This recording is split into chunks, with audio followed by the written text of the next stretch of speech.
So, you guys, what did you do on Friday the 13th? Well, I love Friday the 13th. It's not a bad luck day for me at all. I normally have the same luck I've been having. So, anyway, sometimes I like to watch a Jason movie just to kind of take it back, a nostalgic feeling. But instead, I watched Final Destination Bloodlines. Rest in peace, Tony Todd. And I must say, I really enjoyed the movie. And I can't wait for a continuation of it. I can't wait for it. So, anyway, on Friday the 13th, let me tell you what Robert Kelly, R.Kelly, Kelz, was doing. Well, he is now stationed at the Federal Correction Institute in Butner, North Carolina. So on Friday the 13th, he was in solitary confinement. He had taken pills that were given to him by a staff member, the prison employees, and it caused him to have an overdose. He spent 2 days at the North Carolina Medical Facility. The Bureau of Prison officials administered an amount of medication that significantly exceeded a safe dose and caused Mr. Kelly to overdose, putting his life in jeopardy. That was said by his lawyer, Bo Brenly. It read that the third supplement to his emergency motion seeking release from prison due to fears for his safety. Now, we know since Kelz has been incarcerated, I believe there was a situation where he got, a hit or something like that. But we kept hearing bits and pieces. I wasn't really, on it like that. Once he was sentenced, it was pretty much a wrap. I wasn't really on it like that. But I think he was in like a jailhouse fight. But anyway, I believe that fight was actually orchestrated. I just really, really do. But yeah, he was in a jailhouse fight. So Kelz takes medicine for anxiety, and also it helps him to sleep. In addition to other medications that they did not list, Kel's lawyer believes that this is punishment for him speaking up about even being placed into solitary confinement and showing his medicines to prison officials. The overdose seems to have happened almost immediately after he was placed inside. Now, the third supplement also claims that the doctor informed him that he had blood clots in his legs and in his lungs, and he is required to have surgery. But prison officials refuse to let him undergo the procedure because it required a week of recovery, which means his life is in jeopardy if he doesn't get this surgery, and he needs to recover. He needs to recover. Now, I don't understand why he can't just recover at the medical facility. That's it. Hey, if he has to be handcuffed or if a cop has to be outside the door, so be it. But if this is what he needs to have done, it needs to have done. And we do know clots close to your lungs and close to your heart, that is definitely very dangerous. The Bureau of Prisons denied him necessary surgery to clear clots in his lungs. He could die from this condition, and they are letting it happen. He felt faint. He was dizzy. He started to see black spots in his vision. He struggled to get up on his feet, and he began to crawl, unable to walk. He crawled to his cell door, and that's when he lost unconsciousness. And he filed this emergency motion on June 10th, my birthday, seeking a temporary furlough, and he was placed in solitary confinement. And again, they're believing that he was placed because he's having all this medical situation and he wanted to get out. Then they believe, I guess he's believing, him and his lawyer are believing that he was given this overdose to pretty much end his life.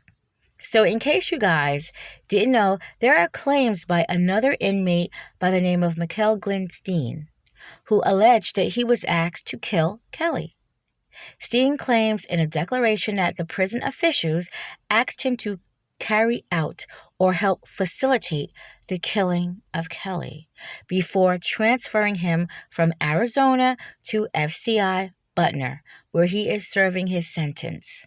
2 men ended up in the same wing as Kelly and told him about this plot that was alleged to be run by, again, prison officials. For some reason, prison officials need for Kelz to be offed And was this plot given by somebody on the outside? I have no idea, but that is what they're saying. Steen also has a lot going on in prison as well. Now, he has filed over 100 civil suits and petitions in federal court over the past 2 decades, and also was convicted of threatening to assault and murder an assistant attorney back in 2015. Steen also has been trying to get Trump to pardon Kelly. Steen knows people that is close to Trump. However, Kelz does not know Trump. He only had lived in the Trump Towers in Chicago. Okay, I did do a little bit of more digging, and it seems that a white supremacist from the Aryan Nation, he had terminal cancer, and he had already spent a long amount of time in prison, and he was given the okay.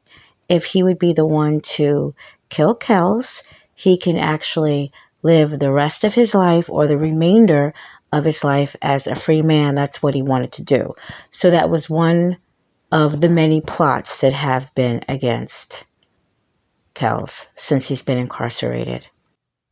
So to keep him under a threat like that is cruel and unusual punishment, is what his lawyer, Bo Friendly, was saying. Now, I do agree with one thing, that if he has these clots and it is proven by a doctor, even if it's a prison doctor, well, obviously it's a prison doctor, but if he does have these clots, yeah, he does need medical attention. And if it is a week for him to recover, handcuff him to the bed, keep a cop outside the room. I mean, that's pretty much all that you can do, but you should not deny him something that can ultimately take his life. Obviously, he still wants to live, whether he has this sentence or not. He still wants to live. So yeah, I do think that he should definitely be able to get his surgery. Now, a lot of you, and that's a good thing, a lot of you probably are not familiar with the jail and prison systems, but yeah, you always have inmates that are trying to get out for anything. They will say anything, they will do anything to try to get out, even if it's just getting out the cell for a couple of hours. They'll do anything to get out of there. It's sometimes, it's agonizing. You feel caged in. You definitely feel caged in like an animal. And especially if you have all that time lingering and the date seems to be so far away. I mean, it must be hell. It must be.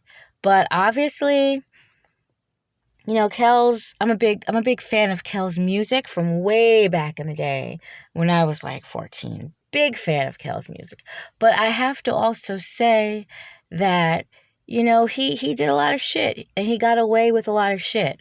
But unfortunately, he fell for it. He fell for the okey doke with these young girls. And I do believe that the parents of these young girls was pretty much aiding. They were baiting their children at Kelz because they knew what he wanted, they knew what he liked, and he went for it and he took it. And when the money stopped for them, that's when they went ahead and filed charges. And pretty much all the children, and I call them children because even if you're in your 20s, if you're over 21, I feel like you're still a child to me.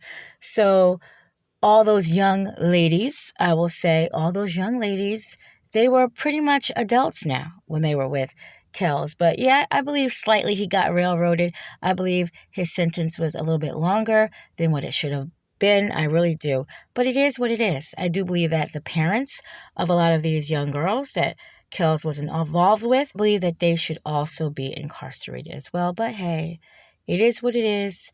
But the one thing I can say is I do hope that he does receive the medical attention that he needs. Other than that, sit tight, Kelz. Sit tight.